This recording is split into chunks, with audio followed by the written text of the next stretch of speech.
વ્યક્તિત્વનો અર્થ એ થાય છે કે એ વ્યક્તિ એક કૃત્રિમ વ્યક્તિ છે, એક આર્ટિફિશિયલ પર્સન છે. એ જેવી રીતે આપણે દાખલા તરીકે આપણે આપણા નામે બેંકમાં ખાતું ખોલાવી શકીએ છીએ, આપણે નામે મિલકત ધારણ કરી શકીએ છીએ, આપણે નામે કોર્ટમાં કેસ કરી શકીએ છીએ. કોઈ વ્યક્તિ આપણા નામે આપણી ઉપર કોર્ટમાં કેસ કરે છે, એ આપણે એનું મુખ્ય કારણ એ છે કે આપણે લિવિંગ પર્સનાલિટીવાળી વ્યક્તિ આપણે બધા ગણાઈએ, પણ જીવંત વ્યક્તિ છે એમ કહીએ તો ચાલે. પણ કંપની છે એ તો નિર્જીવ છે, આપણે સમજીએ છીએ, પણ કાયદા દ્વારા એમને કંપનીના કાયદા દ્વારા આ એક મહત્ત્વના લક્ષણ દ્વારા એક કૃત્રિમ વ્યક્તિત્વ પ્રાપ્ત થયું છે. અને એક કૃત્રિમ વ્યક્તિત્વ એક એવી બાબત છે કે જે બીજા બધાથીને જુદું પાડે છે.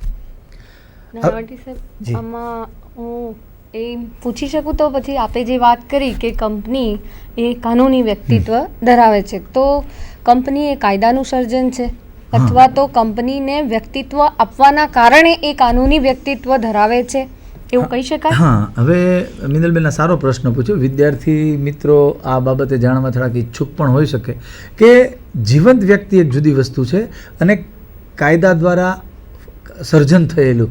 મિનલબેને વાત કરી એ પ્રમાણે જો આપણે આગળ જઈએ એ બાબતમાં, આ જ લક્ષણમાં, તો આટલું કહી શકાય કે કંપની છે એ કાયદાનું સર્જન છે. કંપનીનું સર્જન કાયદા દ્વારા કરવામાં આવ્યું છે. અને એટલું જ નહીં, આપણે હવે જ્યારે કંપનીને વ્યક્તિ તરીકે ઓળખીએ છીએ કે કંપની પોતાને નામે મિલકત ધારણ કરે છે, કંપની પોતાને નામે બેંકમાં ખાતા ખોલાવી શકે છે, કોઈ પણ કંપની પોતાને નામે કોઈ પણ કાર્ય કરી શકે છે, કરાર કરી શકે છે. જ્યારે કોઈ પણ કંપની, એનો અર્થ એમ થયો કે એ વ્યક્તિ છે, પણ એ વ્યક્તિ નિર્જીવ છે અને એનું સર્જન કાનૂન દ્વારા કરવામાં આવ્યું છે. અને એટલા માટે હા બેન, એનો અર્થ એવો કહી શકાય કે કંપનીનું વ્યક્તિત્વ તેના સભ્યોના વ્યક્તિત્વથી અલગ છે. તેના સભ્યથી એનું અલગ જ છે અને એના અંગેનો એટલે એ જ કેસના સંદર્ભમાં મારે થોડી વાત કરી હતી કે સોલોમનનું જે કેસ છે એ કેસમાં તો સોલોમન પોતે એની પુત્રી, એની પત્ની અને એના 4 દીકરાઓ થઈને જ આખી એક કંપની શરૂ કરે છે. મને ખ્યાલ છે ત્યાં સુધી સાહેબ એ બૂટનો ધંધો કરતા હોય છે અને પછી એણે એક કંપની સ્થાપી અને એમાં એના જ કુટુંબીજનોને એ કંપનીમાં લઈ લે છે અને સોલોમન એ પોતે as a director, managing director કંપનીમાં એ કામ કરે છે. તો પછી અહીંયા આગળ કંપનીના સભ્યો અને કંપની બંનેનું અલગ વ્યક્તિત્વ કહી શકાય? હવે મિનલબેન બહુ સારો પ્રશ્ન છે. વિદ્યાર્થી મિત્રોને પણ આ કંપનીનો ગ્રાસરૂટ લેવલથી સમજવા માટે એના સિદ્ધાંતને અને એના આ લક્ષણને જો બહુ ઊંડાણપૂર્વક સમજવું હોય તો સોલોમન વર્સિસ સોલોમનનો કેસ કાયદાની દ્રષ્ટિએ ખૂબ મહત્ત્વનો છે. એટલું જ નહીં, અને દૂરગામી અસર પમાડે એવો છે અને કાયદામાં એનો બહુ સ્પષ્ટપણે ઉલ્લેખ કરવામાં આવ્યો છે. જ્યારે તમે આ કેસ વિશે ચર્ચા શરૂ કરી છે તો હું એના વિશે થોડી વિદ્યાર્થી મિત્રોને સમજ આપું કે સોલોમન નામની વ્યક્તિ એવી હતી જે બૂટનો ધંધો કરતો હતો. હવે બૂટનો ધંધો કરતો હોય એટલે સ્વાભાવિક રીતે આ કાયદાનો એને ગેરલાભ લેવાનો આપણી રીતે જો સીધી સાદી રીતે કહીએ તો ગેરલાભ લઈ અને કઈ રીતે એણે આ કાનૂની વ્યક્તિત્વનો ઉપયોગ કર્યો એ સમજવા જેવું છે. એને કંપનીને એક કંપનીની સ્થાપના કરી, સોલોમન નામની કંપનીની સ્થાપના કરી એણે, અને એ કંપનીની સ્થાપના કર્યા બાદ એણે શેર બહાર પાડ્યા અને શેર બહાર પાડી અને આપણે બધા જાણીએ છીએ કે જાહેર કંપની તરીકે કોઈ કંપનીનું અસ્તિત્વમાં હોય અથવા તો અસ્તિત્વમાં લાવવી હોય તો ઓછામાં ઓછા 7 સભ્યો જોઈએ.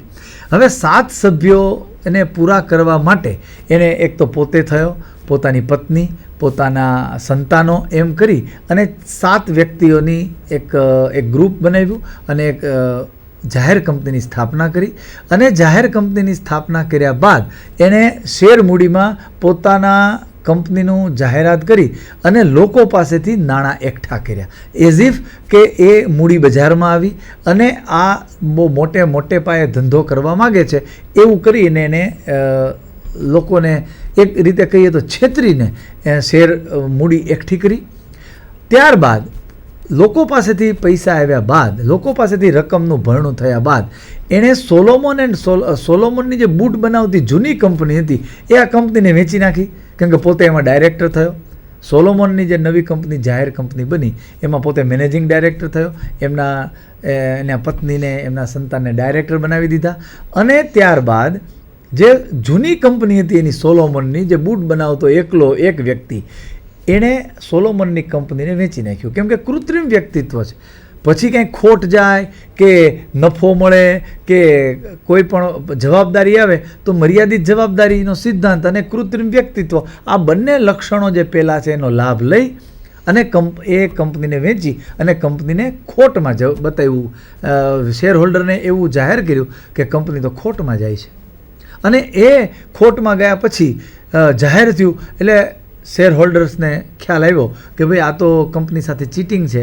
એક અંદરના ઘરના જ સભ્યો દ્વારા એક કંપનીનું અસ્તિત્વમાં લાવી પોતાનો ખોટ જે ધંધો હતો ખોટનો એ કંપનીને વેચી અને એણે પોતાના પૈસા ઊભા કરવા અથવા રકમ ઊભી કરી અને આ બધો આપણી સાથે ચીટિંગ કરેલું છે. આ બાબત અદાલત સમક્ષ ગઈ. જે તે વખતે અદાલતે ચુકાદો આપ્યો કે વાત સાચી છે, આમાં સ્પષ્ટ દેખી શકાય તેવો જ કેસ છે, પણ કૃત્રિમ વ્યક્તિત્વ છે. કોઈ પણ કંપનીને કૃત્રિમ વ્યક્તિત્વ છે એટલે સોલોમન નામની વ્યક્તિને ખોટ ગઈ છે એમ નહીં કહેવાય, સોલોમન નામની વ્યક્તિએ આ ખોટું કર્યું છે એમ નહીં કહેવાય. કંપની દ્વારા કરવામાં આવ્યું છે, અને કંપની દ્વારા કરવામાં આવે એટલે સામૂહિક જવાબદારી છે. કાનૂની વ્યક્તિત્વનો લાભ લઈ કોઈ સોલોમને કામ કર્યું છે એમ ન ગણાણું, પણ કંપની દ્વારા કૃત્ય કરવામાં આવ્યું છે એવું સાબિત થયું. એને કારણે આટલું બધું દીવા જેવું સ્પષ્ટ હોવા છતાં આ કાયદાનો આજે કૃત્રિમ વ્યક્તિત્વનો મર્યાદિત જવાબદારીનો સિદ્ધાંતનો ધ્યાનમાં રાખી અને આ પોતે સોલોમન નામની વ્યક્તિએ પોતાના કેસની અથવા પોતાની કંપનીની આ રીતે કાયદાની ચુંગાલમાંથી બચાવી લીધી. હવે આવા પ્રકારના કેસ પણ જે તે વખતે બન્યા હતા. હવે આ અગત્યના લક્ષણ છે મર્યાદિત જવાબદારી. આપણે જોઈએ છીએ કાનૂની વ્યક્તિત્વ, પછી છે કાયમી અસ્તિત્વ. કાયમી અસ્તિત્વ એટલે એનો અર્થ એવો નથી કે એક વખત કંપનીનું અસ્તિત્વ એવું તે બંધ જ ન થઈ શકે, પણ જેવી રીતે કોઈ પણ વ્યક્તિ પોતે એક જ હોય અને પોતે ધંધો કરતો હોય, જેમ ધંધો શરૂ કરવો સહેલો છે એમ બંધ કરવો પણ એ વ્યક્તિ માટે સહેલો છે.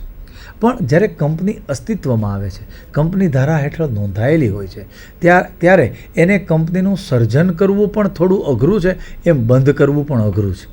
એટલા માટે કે કંપની કોઈ એક વ્યક્તિની માલિકીની નથી, કોઈ એક વ્યક્તિની માલિકીની નથી કે જેથી કરીને કંપની ધારે ત્યારે શરૂ કરી શકે, ધારે ત્યારે બંધ થાય.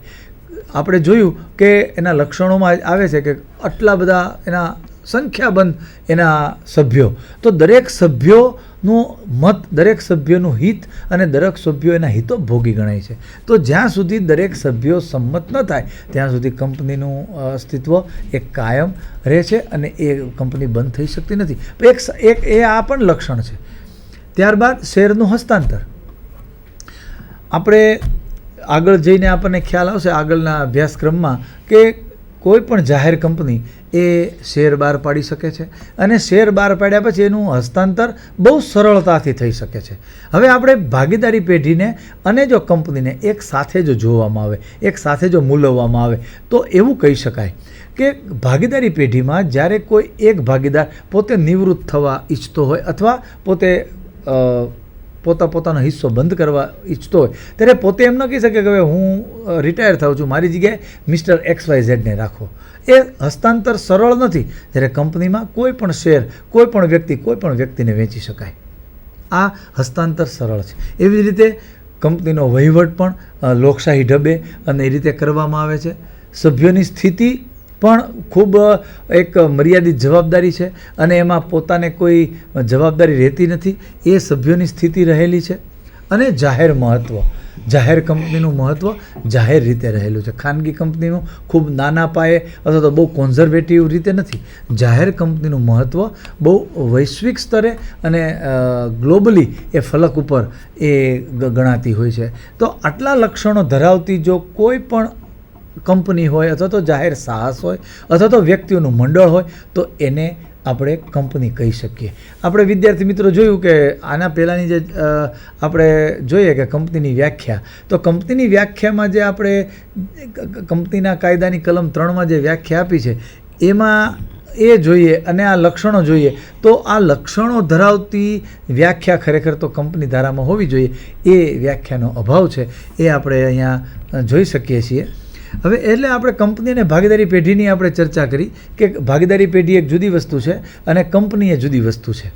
તો આગળની સ્થિતિમાં કંપનીના પ્રકારો કયા, કેટલા પ્રકારની કંપનીઓ હોઈ શકે એ વિશે મિનલબેનને હું રિક્વેસ્ટ કરું કે કંપનીના પ્રકારો વિશે એ થોડી ચર્ચા કરે. ચોક્કસ નાણાવટી સાહેબ. વિદ્યાર્થી મિત્રો, સાહેબે આપણને કંપનીનો ઇતિહાસ ને કંપનીના લક્ષણો વિગતે સમજાવ્યા. એટલે એમની વાતોમાં જ આપણને અને એના જે લક્ષણો જોયા એ લક્ષણો પરથી જ આપણને ખ્યાલ આવી જાય કે કંપનીના પ્રકારો કેટલા હશે. ખાસ કરીને કંપનીના મુખ્યત્વે તો બે જ પ્રકાર છે, ખાનગી કંપની અને જાહેર કંપની. પણ પ્રકાર કરતાં હું એમ કહું કે કંપનીઓનું વર્ગીકરણ જો આપણે કરીએ, ક્લાસિફિકેશન ઓફ કંપની, જો એ રીતે આપણે આગળ જઈએ તો જુદા જુદા સ્વરૂપની કંપનીઓ અસ્તિત્વ ધરાવે છે. સૌથી પહેલાં હું વાત કરીશ કે ચાર્ટર્ડ કંપની.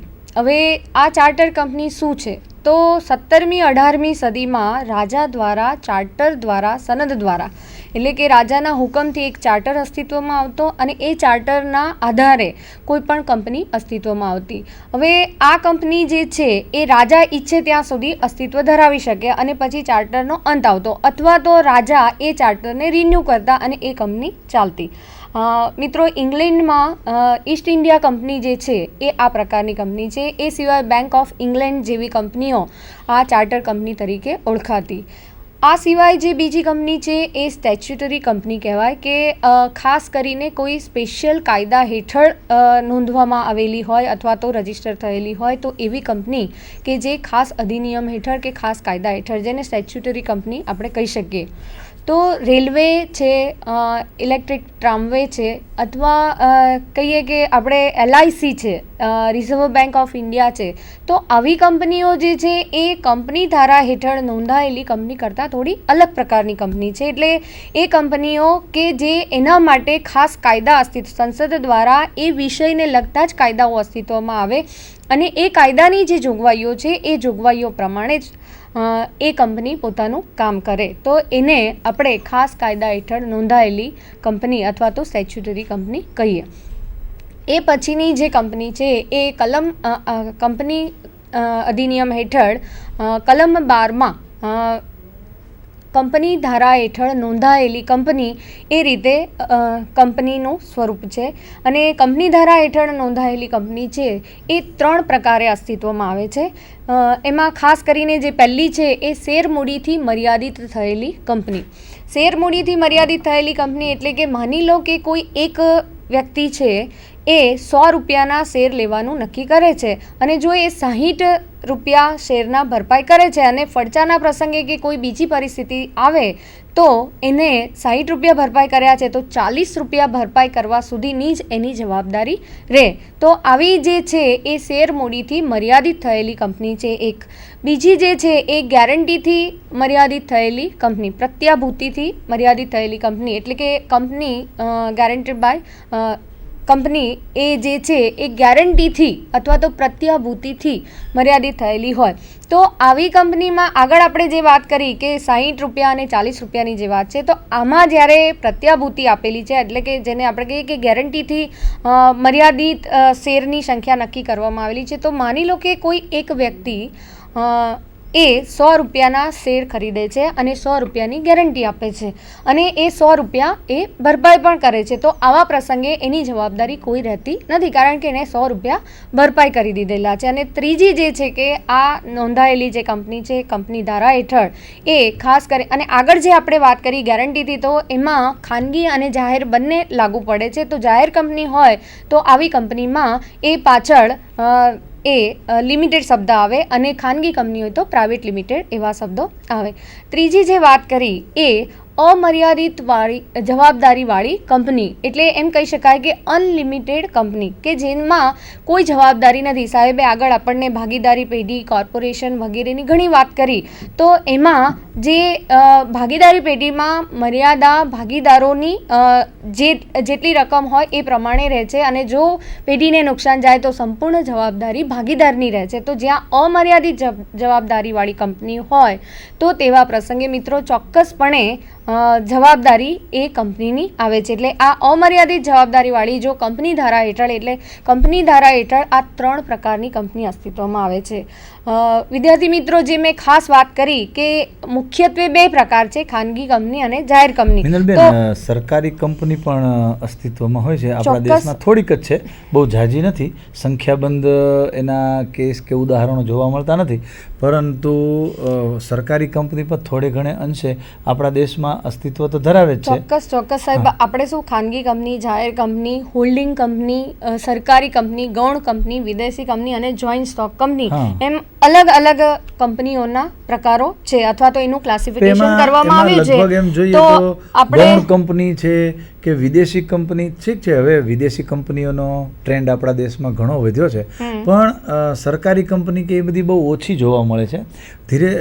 આમ મુખ્યત્વે જોઈએ આપણે તો ખાનગી અને જાહેર કંપની જ અસ્તિત્વમાં આપણા દેશમાં લગભગ અસ્તિત્વમાં છે, એમ કહીએ તો ખોટું નથી. બિલકુલ ખોટું ના કહેવાય, પણ સાહેબ કંપની ધારા હેઠળ આવી કંપનીઓ પણ અસ્તિત્વ ધરાવે છે અને જાહેર અને ખાનગી કંપની છે એમાંથી જ આ કંપનીઓનું અસ્તિત્વ આવે છે. સરકારી કંપની એ એક અલગ છે અને એનું કારણ એ છે કે એમાં એવું કહી શકાય કે 51% વધારે શેર જે કેન્દ્ર સરકાર અને 1 અથવા વધારે રાજ્ય સરકારના હોય અને એની ડિરેક્ટર્સ વગેરે નિમવાની જવાબદારી સંપૂર્ણ કેન્દ્ર સરકારની હોય ત્યારે તેવી કંપની એ ચોક્કસપણે સરકારી કંપની કહેવાય. અને ઓડિટર જનરલ, એના રિપોર્ટ્સ, એના ઓડિટ વગેરેની સંપૂર્ણ જવાબદારી કેન્દ્ર સરકાર દ્વારા નક્કી થાય છે. એનો અહેવાલ વર્ષ દરમિયાન તૈયાર કરીને મોકલવામાં આવે છે કેન્દ્ર સરકારને. કેન્દ્ર સરકાર સંસદના બંને ગૃહોમાં એ અહેવાલને મોકલે છે અને એ પછીથી